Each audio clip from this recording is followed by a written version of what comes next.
Saaxiibada beesha caalamka ayaa sheegay inay soo dhaweynayaan imaatinka ka qaybgalayaasha shir madaxeedka dowladda federaalk ee Soomaaliya iyo hogaamiyaasha dowladaha xubnaha ka ah dowladda federaalka,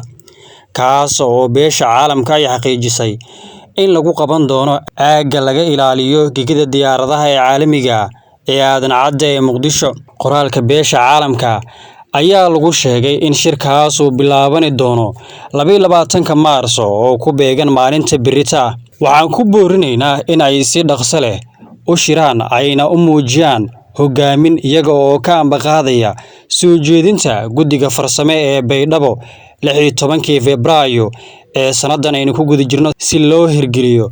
hanaanka doorashada ee 17 Sebtembar 2020 loogana gudbo doorashooyinka iyadoo aanu jirin dib u dhac ayaa lagu yiri qoraal ka soo baxay beesha caalamka. Qoraalka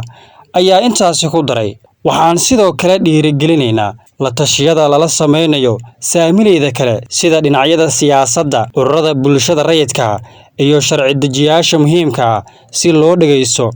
aragtidooda loona xaqiijiyo in geedi socodka doorashada uu helo taageero ballaaran. Nooma muuqato wax lagu bedeli karo laguna hirgelin karo hanaanka doorashada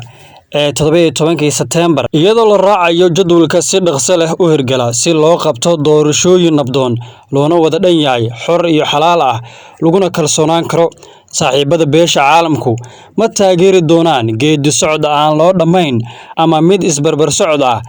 ama dadaalo horseedaya kordhinta muddo xileedyadii horey u jiray ayaa lagu yiri qoraalka saaxiibada caalamku.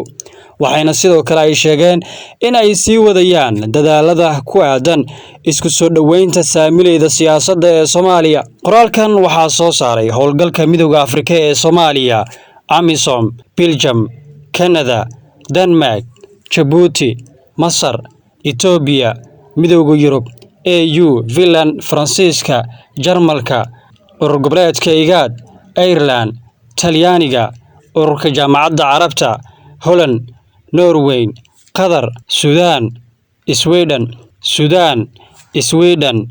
Switzerland, Turkiga,